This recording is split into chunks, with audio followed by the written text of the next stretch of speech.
Hey, what up, everybody? This is Stevie Breach coming to you today. Coming to you live from the Lunch Bunch. We're having fun out here. I'm sitting here in this park. I wanted to put up 3 videos about the 3 biggest wrestlers that I met this weekend at WrestleMania 30, just giving my experiences on everything that went down. That's going to be the 3 videos that gets posted today. The first wrestler that I met at the whole trip was Bret the Hitman Hart, a guy that I grew up watching. You know, he was the guy that really took over from Hulk Hogan, and when Hogan left and took off into WCW, I guess, you know, Bret Hart was the guy that picked up the pieces with Battle and Yokozuna. So I have a lot of memories watching Bret Hart. Not one of my favorite wrestlers to think back on, but I have a lot of memories.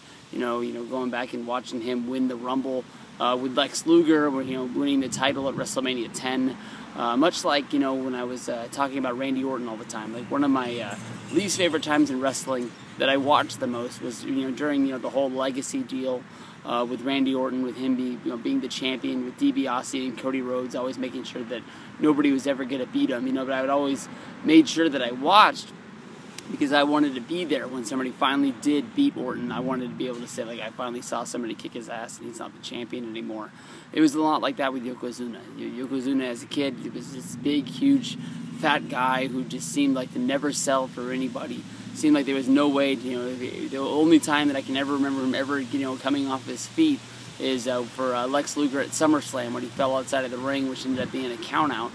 Luger got the win, but Luger, didn't get to become champion that day, and Luger never got to become champion. So, the Yokozuna days, there's always those days that, aren't really the best to go back and rewatch. But they are, kind of fun memories to think of as a kid. But basically, the story of meeting Bret Hart, we were sitting there at IHOP. And to come to think of it, Bret the Hitman Hart wasn't even the first wrestler that I met that whole weekend, because I met Godfather in Las Vegas, and we flew in to New Orleans together. And my friends that were there at the airport, they got to meet Stone Cold Steve Austin, they got to meet Lita. I didn't get to meet either one of them, but I got to meet the Godfather. But basically with meeting Bret Hart, we were sitting there at IHOP. I think we were waiting to order, and you could see wrestlers. They're staying in New Orleans. They were very easy to find the first few days. I don't know if it's true or not. The WWE put them on lockdown closer to WrestleMania, making sure that the day of WrestleMania you wouldn't have a experience like with the Atlanta Falcons making the Super Bowl. One of their, I think it was the safety. I can't remember the guy's name. He got arrested for trying to hook up a prostitute the day before the Super Bowl. You don't want any press like that for somebody going out and getting busted in New Orleans, picking up a tranny or anything like that. But the wrestlers were sort of hard to find. But then again, the days were really busy with access, with Hall of Fames, everything like that. But if you were there early, it was easy just to be sitting there on Canal Street and look up and see, Pat Patterson, Bret the Hitman Hart, Sheamus, Antonio Cesaro, lots of guys walking around. But we were always sitting there ready to order. Christian looks up, he says, "Hey, look, there's Bret the Hitman Hart."